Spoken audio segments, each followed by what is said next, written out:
Hi, this is Science with Armstrong. In this video, we're going to be taking a look at ecology and the diversity of organisms. We're going to first take a look at the food chain. A food chain is one pathway within a food web. So it's showing the relationship of organisms in one feeding pathway.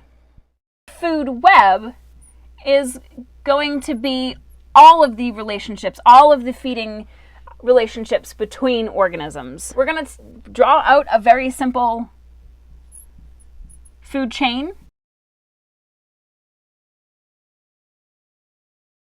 Here's a very simple food chain.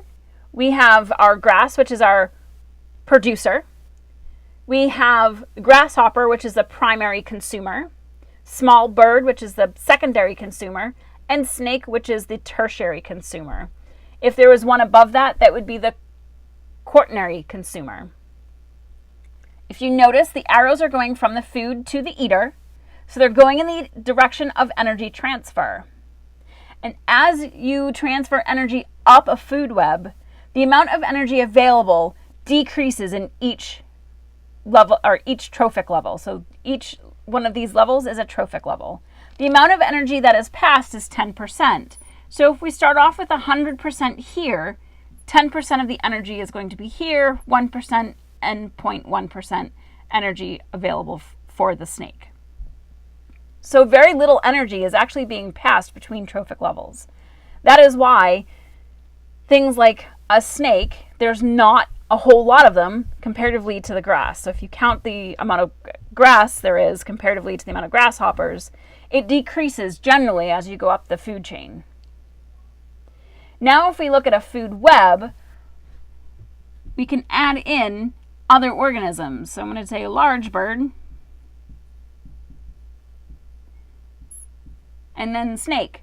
So in this case, the snake here is a tertiary and a quaternary consumer, because it can consume either the small bird or the large bird. A keystone species is going to be a species that holds together the food web. Oftentimes your keystone species is going to be the one that's at the top of the food chain. So if the snake was to disappear, we might have problems keeping the balance of the rest of our food web in order. Some ecological changes that can disrupt our food web and our food chains would be a disturbance of some sort.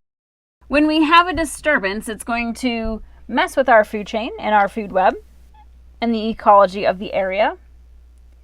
And generally what happens is what's called succession. When you have bare rock, so after a volcanic eruption, you have a bunch of molten lava covering the current landscape. It will harden, and now we have basically no life. We just have this cooled lava.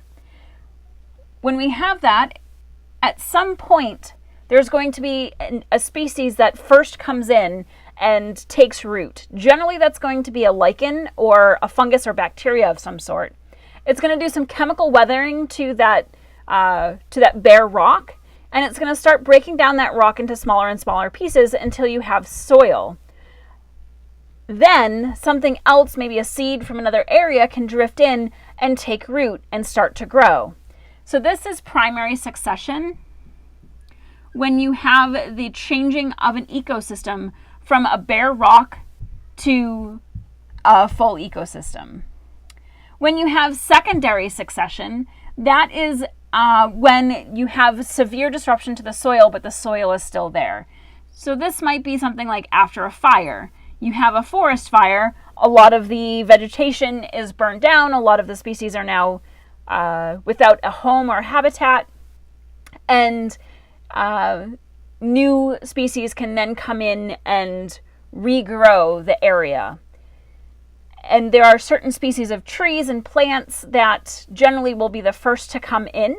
And you can tell the age of a forest or if there's been some sort of disturbance by the types of species that are visible in that ecosystem. And that was a look at diversity.